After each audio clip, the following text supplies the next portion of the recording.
Princess Anne has never chased the spotlight. She doesn't need to. In a family that can sometimes confuse noise for influence, the Princess Royal has built an entire legacy out of quiet, relentless duty, the kind that shows up before dawn, signs the visitor book, shakes every hand in the room, and moves on to the next engagement without flinching. And it's precisely that steel-spined reliability that makes the latest whispers from inside the palace so striking. Anne, we're told, wants no part in any choreographed reconciliation tour for her nephew, Prince Harry. Not as a fixer, not as a bridge, not as a back channel. In her view, it's not her role, and more to the point, it's not the crown's priority. Let's be honest about who we're talking about. Princess Anne is the monarchy's shock absorber, the one who never breaks, never stops, never turns a family drama into a public circus.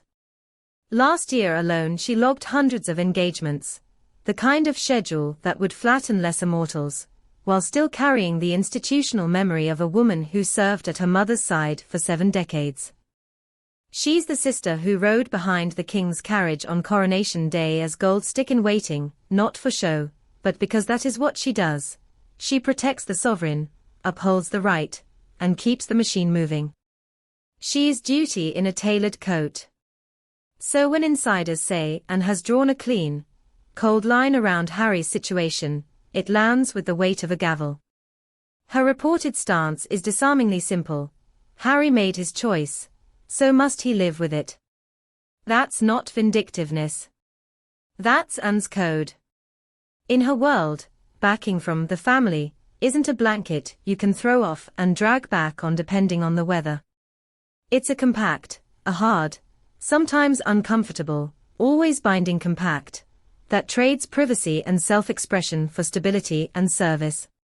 You don't cherry-pick the perks, torch the platform, then expect the scaffolding to reassemble itself when the winds change. People close to the princess put it even more bluntly. She doesn't believe Harry respects the support that comes with being royal. And let's be clear, support here doesn't mean allowances and chauffeurs. It means an institution that absorbs the blows, a staff that works sleeplessly to prevent the worst headlines, an unwritten rulebook of restraint that keeps the monarchy above the daily brawl. It means biting your tongue more often than not, because the crown's survival depends on the family's discretion. To Anne, that isn't oppression, it's the bargain. Break it, and the consequences are yours to manage. This, remember, is a woman who could have spent the last half-century skating on surname and ceremony. Instead, she turned being the spare into a masterclass in purpose. Second child. Not the heir. And built the job anyway, patronages that actually function, site visits that actually matter, outcomes, not optics. She gave every younger royal a blueprint for thriving without the throne. If anyone could have mentored a restless prince toward meaningful service within the system, it was her. And yet, after the Oprah interview, the Netflix series, the memoir that detonated years of carefully policed privacy, the princess appears to have concluded that the line was crossed and the ledger closed. As one source put it with startling finality, for Anne, the matter is finished. That word, finished, sits like granite. It suggests not just fatigue, but a settled judgment.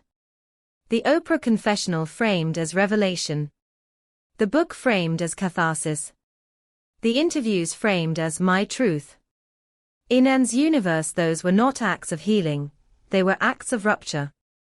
Not grievances aired, but bridges burned.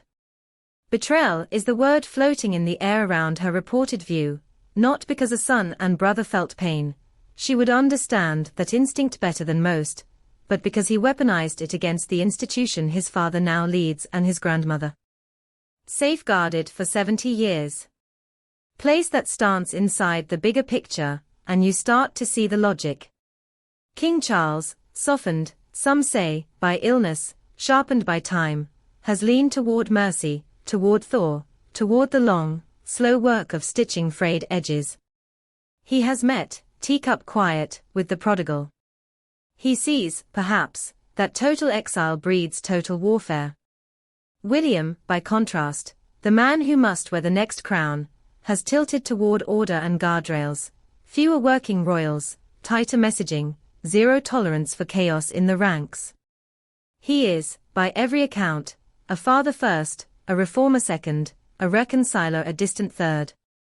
And between these two men, and stands like a lighthouse, not swayed by waves, not drawn into the rocks, illuminating the same thing she has always illuminated. The way through is duty, not drama. Consider, too, what Anne has already shouldered.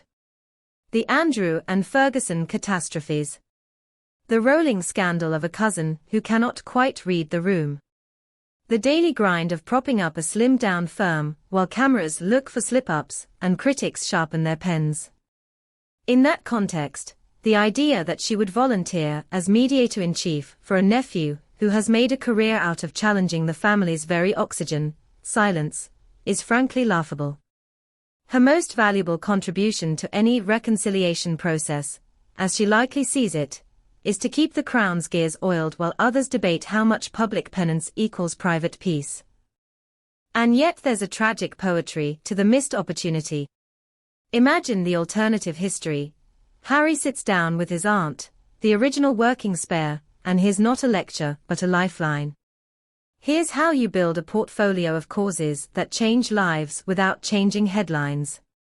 Here's how you convert royal restrictions into public impact. Here's how you find meaning when you aren't the center. That conversation could have altered the trajectory of the last 5 years. But that would have required trust, and trust, once shattered, is not easily engineered back into place with a joint photo call and a scripted walkabout. Anne's position, as reported, is not cruelty dressed as principle. It's principle refusing to dress up as PR. She understands better than anyone that the monarchy's mystique is a finite resource. Every televised grievance spends some of it. Every indiscreet quote spends more. Every explosive revelation cashes out a little of the crown's long-term stability for a short-term dopamine hit. Her instinct is to stop the bleeding, not pass around more microphones. Does that make her unyielding? Absolutely. But that immovability is the exact reason she's beloved by monarchists and grudgingly respected by critics. When the cameras pan past a receiving line of royals and pause on Anne, the public knows exactly what they're looking at, not a brand, a ballast. So where does this leave the great reconciliation fantasy? Somewhere between unlikely and unnecessary, if Anne is any indicator. Charles may keep a path open, he is a father, after all, and fathers do that. William may tolerate a détente, he is a future king, and will do what stabilizes the realm. But the Princess Royal, the institution's human metronome, appears to have set her tempo and moved on. If Harry someday wants back into the royal fold in any meaningful sense, it won't be through his aunt's drawing room. It will be through the only doorway she recognizes. Accountability first, discretion forever, duty always. There's a lesson in that for everyone who watches the Windsors like a fever chart. Families can forgive. Institutions cannot forget. And Princess Anne, more than any other royal, is an institution with a heartbeat. She isn't closing a door out of spite. She's guarding a threshold that must mean something, or it means nothing at all. Perhaps that sounds harsh. Perhaps it is. But the monarchy has survived not because it catered to feelings, but because it mastered boundaries. Anne is the boundary. She has spent a lifetime proving that there is a way to serve without spectacle, to endure without applause, to be indispensable without being dramatic. If that makes her the wrong person to stage manage a glossy reunion for the cameras, good. That means she's still the right person for the job she never stopped doing. And so the Princess Royal goes on, one engagement to the next, the same pace, the same posture, the same quiet that has outlasted louder men. She will pin medals on uniforms, open wards, tour farms, sit with survivors, cut ribbons, and keep faith with a promise she made long before hashtags ran the news cycle. If the family wants mending, they know where to find her, Not in a war room or a crisis summit, but on a rain-slicked pavement outside a hospice, shaking hands, eyes level, voice soft, on time. Is there a path back for Harry? In theory, there is always a path back. But in Anne's book, it doesn't begin with interviews, or book tours, or curated vulnerability. It begins with the one currency she has always respected: work. Show up. Shut up. Keep showing up.